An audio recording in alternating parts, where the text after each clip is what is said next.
Cinta bernoda darah, Jilid 10 bagian 4.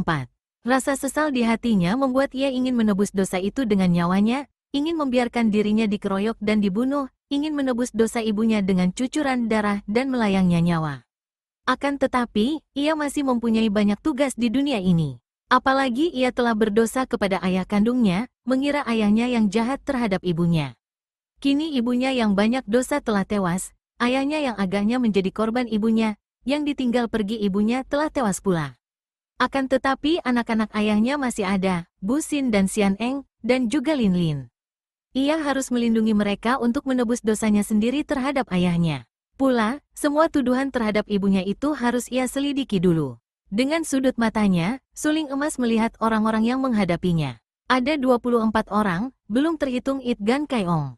Mereka itu rata-rata berilmu tinggi dan selain di situ ada It Gan Kai Ong yang tangguh, di sebelah belakang masih datang pula Toat Beng Kuai Jin dan Tok Sim Lotong. Kalau mereka semua maju, biarpun ia tumbuh sepasang sayap, kiranya ia takkan mungkin dapat menandingi mereka. Kalian terburu nafsu, andai kata mendiang ibuku melakukan semua itu, apa hubungannya dengan aku? Aku tidak ada waktu untuk melayani kalian yang sedang mabuk dendam. Setelah berkata demikian, suling emas memutar sulingnya dan melompat jauh, lalu melarikan diri. Tentu saja ia tidak mau lari ke hilir karena hal itu tentu akan membawa ia ke tempat adik-adiknya dan kalau hal ini terjadi akan berbahayalah bagi adik-adiknya. Maka ia sengaja mengambil jalan yang sebaliknya, yaitu ke hulu sungai, berlawanan dengan aliran air. Dengan suara gemuruh orang-orang itu melakukan pengejaran sambil mengacung-acungkan senjata masing-masing. Suling emas menjadi makin gelisah. Tentu saja ia bisa melawan mereka, dan dengan ilmu silatnya yang tinggi, agaknya tidak akan mudah bagi mereka untuk menangkapnya. Akan tetapi, menghadapi pengeroyokan begitu banyak orang berilmu tinggi, tentu saja ia akan terpaksa untuk mengeluarkan ilmu kepandaiannya dan hal ini tentu akan mengakibatkan banyak korban jatuh. Hanya dengan jalan merobohkan dan membunuh ia akan dapat membuka jalan darah dan membebaskan diri, dan hal ini justru sama sekali tidak dikehendakinya. Kalau ia melakukan pembunuhan, berarti ia menambah dosa-dosa ibunya. Berpikir demikian, suling emas mempercepat larinya. Akan tetapi para pengejarnya adalah tokoh-tokoh pilihan dari pelbagai partai persilatan besar yang tentu saja pandai mempergunakan ilmu lari cepat sehingga mereka ini dapat terus melakukan pengejaran dan tidak tertinggal terlalu jauh oleh suling emas. Malah tiba-tiba pendekar itu mendengar bentakan tepat di belakangnya, bentakan yang amat nyaring dari seorang wanita.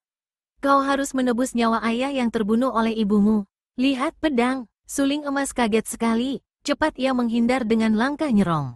Sinar pedang yang putih seperti perak meluncur lewat di atas pundaknya dan alangkah kagetnya ketika ia melihat seorang wanita cantik berpakaian serba hijau yang menyerangnya itu. Wanita ini cantik dan berwajah kereng, pakaiannya sederhana dari sutra warna hijau, usianya sekitar 30 tahun.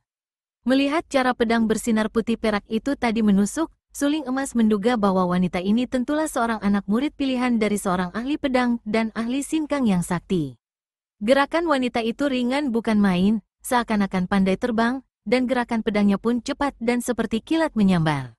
Hati suling emas terkesiap, cepat ia mencabut kipasnya dan menggunakan kebutan kipas untuk mengebut pedang itu tiap kali sinarnya menyambar.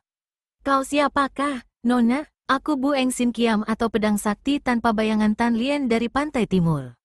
Mendiang ayahku, Tan Hui, tewas di tangan ibu kandungmu yang jahat setelah ia mengelabui ayah sehingga berhasil mewarisi ginkang dari ayah. Ibumu jahat dan palsu, kau harus menebus dosanya, bentak wanita itu sambil menyerang lagi. Suling emas kaget, ia ingat akan nama besar Tan Hui, jago pedang di pantai timur. Ayahmu yang berjuluk Hui Kiam Eng atau pendekar pedang terbang? Betul dan sekarang menanti di akhirat untuk menunggu nyawamu. Diam-diam suling emas mengeluh. Apalagi setelah melihat para pengejar yang lain sudah datang dekat. Ia tidak tega merobohkan wanita ini. Nama besar Hui Kiam Eng terkenal sebagai pendekar yang berbudi.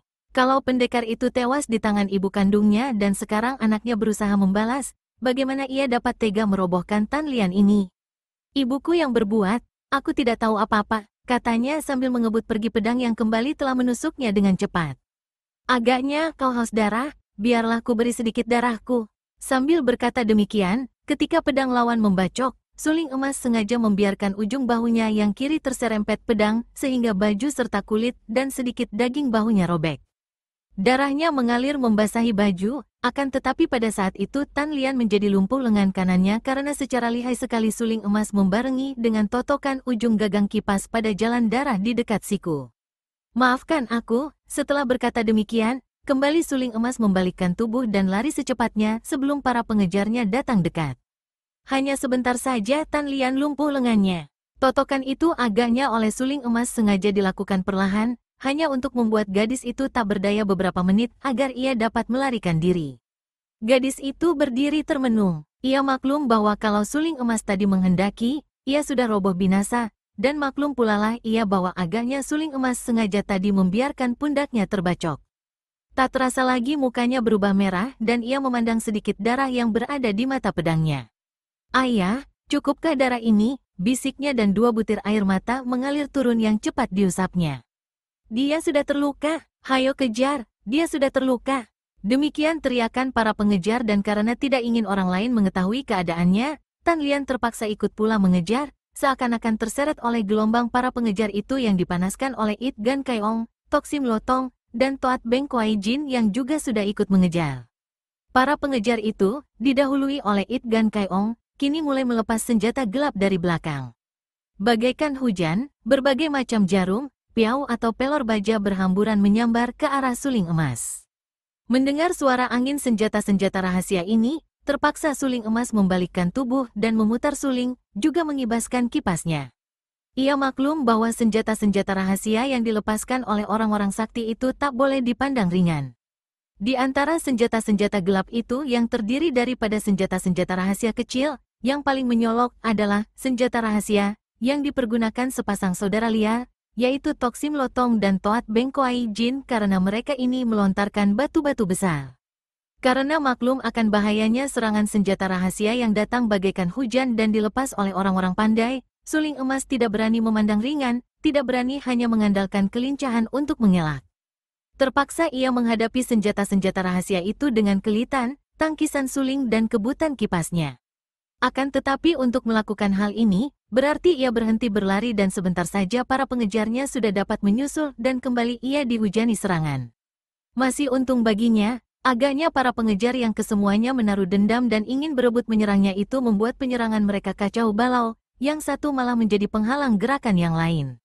Dengan adanya penyerangan yang kacau balau ini, suling emas masih dapat menyelamatkan dirinya dengan menangkis dan berloncatan. Kemudian setelah melihat lowongan, ia melarikan diri lagi. Para musuhnya melakukan pengejaran sambil berteriak-teriak. Tidak terlepas dari pandang mata suling emas betapa gadis baju hijau putri pendekar pedang terbang Hui Kiam Eng Tan Hui yang tadi menyerang dan melukai kulit pundaknya, kini hanya menggerak-gerakkan pedang tanpa ikut menyerangnya, hanya memandang dengan sinar mata ragu-ragu dan bingung. Hal ini membuat hatinya lega, sedikitnya ia telah memuaskan hati seorang musuh. Ia amat mengagumi ginkang gadis itu, karena biarpun ilmu pedang gadis baju hijau itu tidak amat berbahaya baginya, namun dengan ginkang seperti itu, pedang di tangan si gadis menjadi ampuh juga, luar biasa cepat gerakannya. Heran ia memikirkan apakah yang terjadi antara ibu kandungnya dan pendekar pedang terbang itu? Apa pula yang terjadi antara ibunya dengan sekian banyaknya tokoh Kang O? Tadi ia mendengar tuduhan-tuduhan yang amat buruk terhadap ibunya. Mengacau markas besar perkumpulan silat yang besar-besar, mencuri kitab pusaka, mempermainkan pria-pria tampan. Benar-benar ia tidak mengerti dan hal-hal yang didengarnya itu membuat hatinya serasa ditusuk-tusuk pedang beracun. Dengan hati perih suling emas terus melarikan diri, diam-diam menyesali nasibnya yang amat buruk. Kita tinggalkan dulu suling emas yang dikejar-kejar seperti orang buronan oleh 20 orang lebih tokoh-tokoh Kang O yang sakti. Mari kita ikuti perjalanan Bu Xin dan Xian Eng yang oleh suling emas disuruh melanjutkan perjalanan lebih dulu menurutkan aliran sungai Kankiang. Sepekan sudah mereka melakukan perjalanan dan selama itu mereka makin menjadi gelisah karena suling emas belum juga menyusul mereka. Sinko, mengapa Bu Song Koko belum juga menyusul? Bagaimana kalau dia celaka? Lebih baik kita kembali menengok. Ah, Songko seorang sakti, dia akan selamat. Moi moi, jawab Bu Xin dengan kening berkerut karena ia sendiri pun merasa gelisah. Betapapun juga, dia sudah menyuruh kita berjalan lebih dulu, tak boleh kita tidak mentaati perintahnya. Kalau begitu, kita berhenti saja untuk menunggu kedatangannya. Jangan, moi moi, kita harus berjalan terus. Lihat, dari tempat tinggi ini tampak sungai membelok ke kanan, melalui lereng bukit itu. Akan lebih cepat kalau kita memotong jalan melalui puncak bukit di sana. Sebelum malam tiba kurasa kita akan dapat sampai di kaki gunung seberang sana. Kalau sudah sampai di sana, biar nanti aku yang mencari perahu agar tidak melelahkan, sambil menanti Song Tuako menyusul. Xian Eng tidak berani membantah lagi. Memang dari tempat mereka berdiri, tampak dari tempat tinggi ini sungai Kan Kiang membelok ke kanan dan mengitari puncak bukit. Kalau melakukan perjalanan memotong bukit itu melalui puncaknya, tentu perjalanan menjadi lebih cepat. Tentu saja hal ini hanya dapat dilakukan oleh orang-orang yang memiliki kepandaian, karena bagi orang biasa, biarpun jarak lebih dekat, akan tetapi mendaki puncak merupakan pekerjaan yang sukar dan memakan waktu lebih lama. Kakak beradik itu lari mempergunakan ilmu lari cepat, melintas dan mendaki puncak. Matahari telah mulai condong ke arah barat ketika mereka menuruni puncak bukit itu. Tiba-tiba Xian Eng berhenti dan memandang ke bawah, mukanya berubah pucat. Sinko, itulah tempatnya. Bu Xin berhenti, kaget melihat muka adiknya berubah, lalu ia menoleh ke arah yang ditunjuk. Tempat apa, Eng Moy? Itu, kuburan tua itu, di sanalah tempat aku diculik si iblis Hek Giam Lo dahulu. Tak salah lagi, aku ingat betul tempatnya juga berada di lereng seperti itu. Kalau begitu tempat itu mungkin menjadi sarang iblis Hek Giam Lo. Eng Moy, kita ke sana. Bukankah kakak kita hendak mengejar Hek Giam Lo untuk merampas tongkat pusaka Bengkao? Kita harus membantunya, tapi, Eng Moy, takutkah kau? Iblis itu lihai sekali, Sinko. Aku tahu, akan tetapi kita tidak perlu takut. Selain Song Tuako berada di belakang kita, juga kita bukanlah orang-orang tiada guna yang tidak mampu bekerja apa-apa. Kita hanya menyelidiki tempat itu, adikku. Sungguh mengecewakan kalau kita sebagai anak-anak ayah yang berjiwa gagah perkasa, harus menyerahkan segala tugas berbahaya kepada Song Tuako. Apakah kita akan tinggal peluk tangan saja sebagai orang-orang yang tidak mempunyai nyali? Bangkit semangat Xian Eng. Sinko, aku lupa bahwa kau telah mewarisi ilmu kesaktian dari kakek sakti seperti yang kau ceritakan itu. Dan aku pun bukan seorang gadis lemah. Kau betul, mari kita ke sana, aku masih ingat betul tempatnya. Berlarilah kedua orang kakak beradik itu menuruni puncak dan tak lama kemudian sampailah mereka di sebuah kuburan kuno yang penuh dengan batu-batu bongpai atau pusara berukil.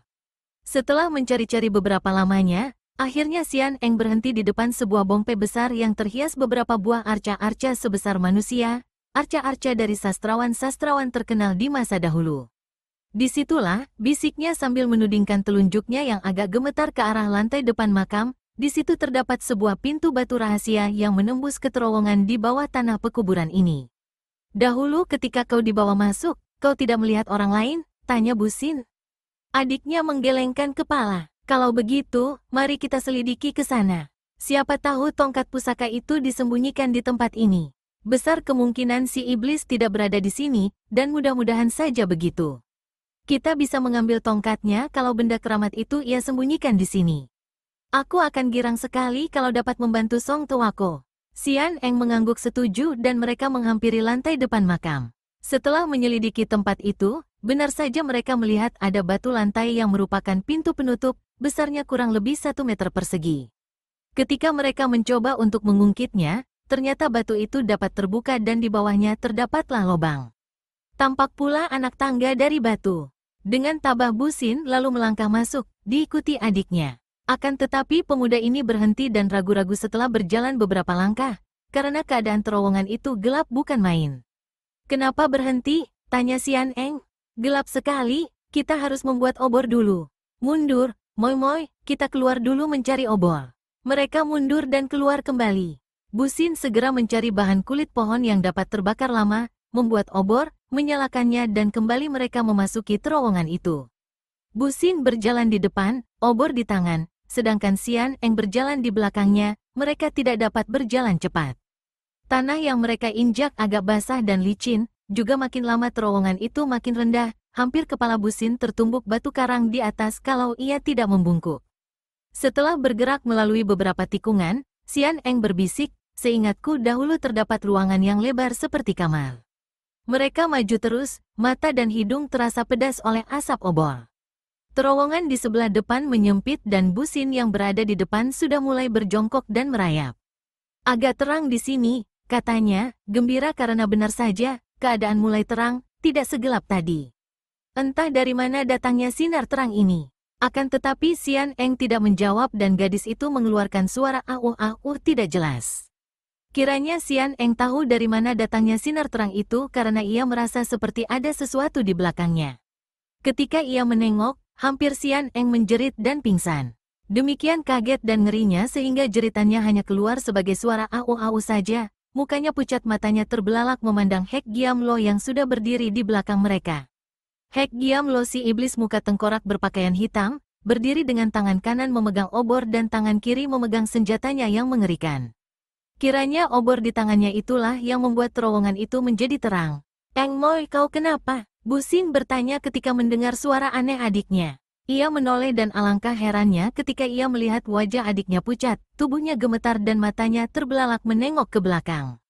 Ia cepat menoleh dan dapat dibayangkan betapa terkejut hatinya ketika ia melihat apa yang menyebabkan adiknya takut.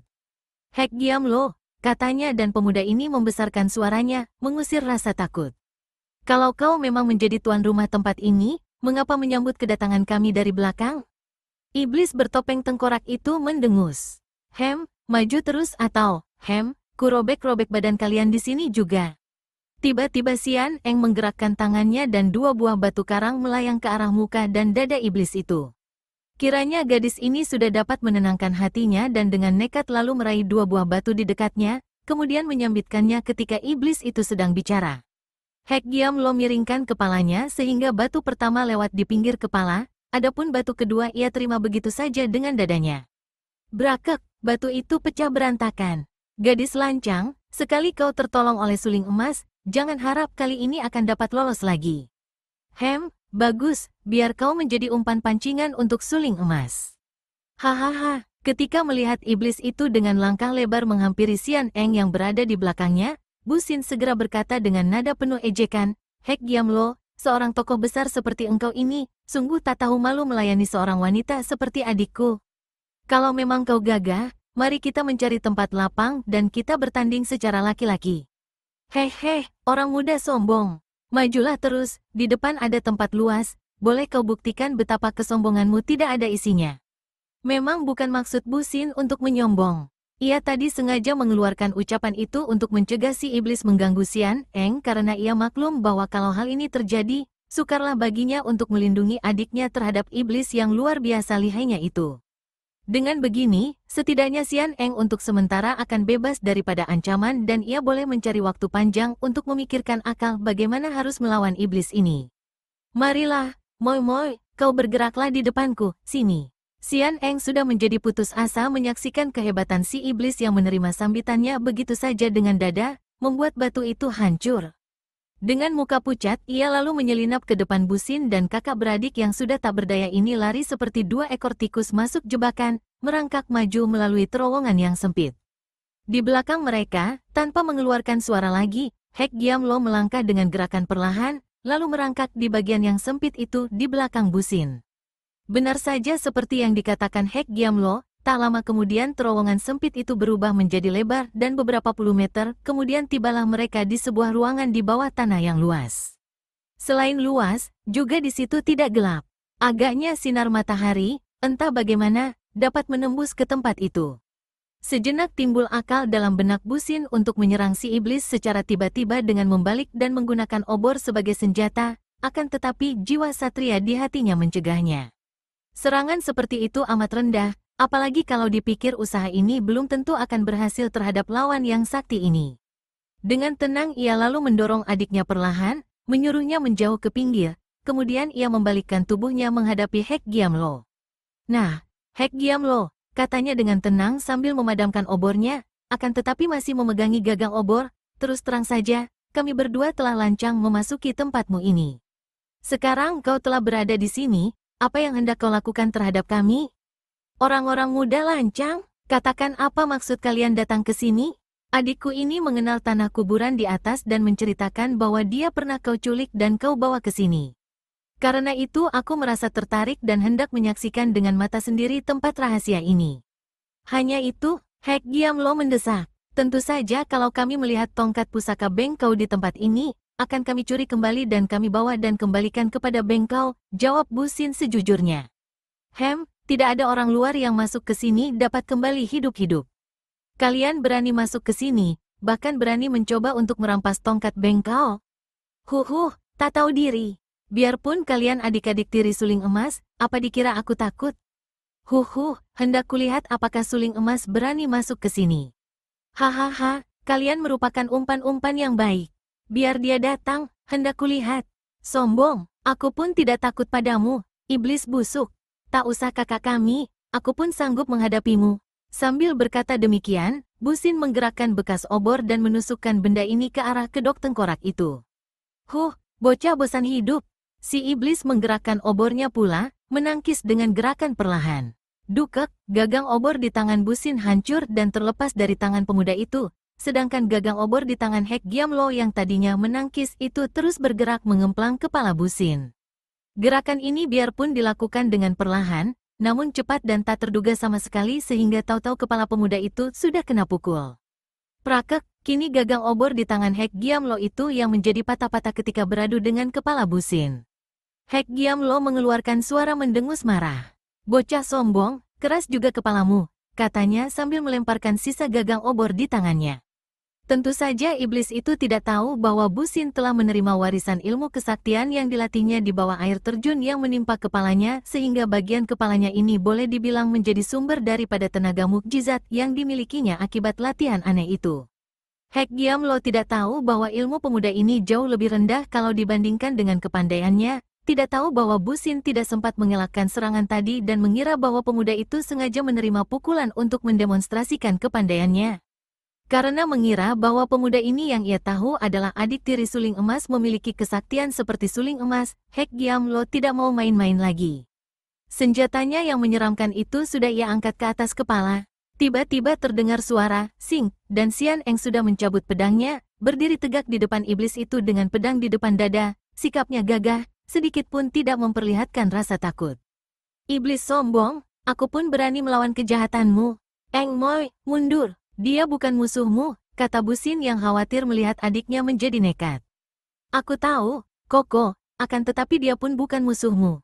Kalau kita berdua mati melawannya, aku ingin mati lebih dulu daripadamu. Diam-diam jantung Bu Xin seperti tertusuk mendengar ini. Ia maklum bahwa adiknya merasa ngeri kalau sampai melihat dia mati terlebih dulu, meninggalkannya seorang diri menghadapi lawan yang demikian sakti dan ganas mengerikan. Jangan khawatir, Moi. Kita berdua dapat melawan iblis ini, katanya dan mencabut pedangnya. Akan tetapi biarkan aku menghadapinya lebih dulu dan kau keluarlah agar dapat memanggil kalau Song Koko lewat di atas. Mendengar ini, Xian Eng menjadi girang dan timbul pula harapannya. Tadinya gadis ini telah putus harapan karena maklum bahwa kakaknya takkan menang menghadapi iblis itu. Satu-satunya orang yang boleh diharapkan dapat menolong mereka hanyalah kakaknya suling emas. Dan siapa tahu kalau suling emas sudah benar-benar menyusul dan sampai di atas sana. Sinko, kau pertahankan dia, biar aku naik menanti Song Koko. Ia cepat meloncat untuk berlari keluar melalui terowongan itu. Akan tetapi tiba-tiba ia jatuh terguling ketika Hek Giamlo menggerakkan lengan baju ke arahnya sambil mendengus. Kau takkan dapat pergi kemana-mana. Setan, berani kau mengganggu adikku? Bu Xin sudah menerjang maju dengan pedangnya. Ia mengerahkan tenaga saktinya karena maklum bahwa kali ini ia menghadapi lawan yang luar biasa lihainya. Terang, pedang di tangan Bu Xin terpental dan saking kerasnya Bu Xin memegang pedang, tubuhnya sampai ikut terpental 2 meter jauhnya. Telapak tangan kanannya serasa terkupas kulitnya, perih dan panas. Xian Eng membentak marah sambil menusukkan pedangnya. Akan tetapi sekali tangan kiri Hek Giamlo bergerak, pedang itu sudah terpukul patah menjadi 3 potong, terpukul oleh ujung lengan baju hitam. Selagi Xian Eng terhuyung-huyung, jari tangan Hek Giamlo sudah menotoknya, membuat gadis itu roboh terguling tak dapat berkutik lagi. Iblis keparat, bentak lagi Bu Xin yang menerjang dengan nekat. Ia mengambil keputusan untuk mengadu nyawa sebelum iblis itu dapat mengganggunya atau mengganggu adiknya. Ilmu yang ia warisi dari kakek sakti hanyalah ilmu untuk menghimpun tenaga sakti, akan tetapi ilmu pedangnya sendiri masih jauh lebih rendah kalau dibandingkan dengan ilmu kepandaian Hek Giamlo yang terkenal sebagai seorang di antara 6 iblis dunia. Ketika tadi memukul kepala Bu Xin yang mengakibatkan gagang obornya patah, Hek Giamlo mengira bahwa pemuda itu sakti.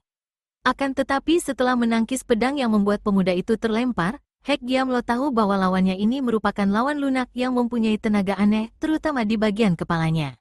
Hatinya menjadi besar dan ia memandang rendah lagi. Untung bagi Busin dan Xian Eng bahwa si iblis ini tidak menghendaki mereka mati, kalau tidak, sudah pasti keselamatan nyawa mereka tidak akan dapat tertolong lagi. Menghadapi terjangan Busin kali ini, si iblis tidak menangkis dengan senjatanya yang aneh, melainkan dengan ujung lengan baju kiri seperti ketika ia menghadapi Xian Eng tadi. Ujung lengan baju ini memapaki pedang dan seperti seekor ular hidup ujung lengan itu seketika menggulung dan membelit pedang. Busin mengerahkan tenaga sakti sekuatnya dan putuslah ujung lengan baju hitam itu. Hek Giamlo mengeluarkan suara menggereng seperti harimau terluka, senjatanya berkelebat mengancam leher Busin. Pemuda ini cepat mengangkat pedang menangkis. Terang, kali ini Busin tidak kuat mempertahankan lagi, pedangnya terpukul patah dan terlepas dari tangannya. Melihat sinar hitam berkelebat di depan mukanya, Busin cepat mengerahkan ginkang berdasarkan tenaga sakti untuk mengelak. Bagaikan seekor burung terbang, pemuda ini sudah menyelinap ke kiri menerobos di antara sinar hitam untuk menyelamatkan diri. Walaupun gerakannya itu cepat bukan main, akan tetapi ia masih terlambat. Memang gerakannya tadi menyelamatkan dadanya dari kehancuran ketika ujung lengan baju Hek Giamlo menyambar dengan kekuatan yang dahsyat itu, namun ia tidak dapat menghindarkan lagi ujung pangkal lengannya keserempet hawa pukulan dahsyat. Busin merasa betapa lengan kanannya seakan-akan lumpuh dan patah-patah, ia terhuyung-huyung dan pada saat itu Hek Giamlo sudah menotoknya sehingga Busin roboh dan tak dapat bergerak pula. Bocah-bocah sombong, adik-adik suling emas kiranya hanya begini saja. Mana dia suling emas? Biar dia datang, kurobohkan sekalian. Hek Giamlo, kalau kakak kami datang, kau pasti akan dihajar mampus, teriak Xian Eng marah. Hek Giamlo tertawa-tawa, kemudian ia melangkah ke ruangan yang berdampingan dengan ruangan itu. Tak lama ia keluar lagi, tangannya membawa sebuah kitab yang tinggal sepotong. Kutinggalkan kalian di sini, kalau tidak ada kakak kalian datang menolong, kalian akan membusuk dan menjadi setan-setan penjaga kuburan di sini. Orang-orang tiada gunanya macam kalian, dibunuh juga percuma. Sampaikan salamku kepada suling emas dan kalau memang ia berkepandaian, dia boleh minta kembali tongkat bengkau ke Khitan, hahaha. Setelah berkata demikian, sekali berkelebat Hek Giamlo lenyap dari tempat itu.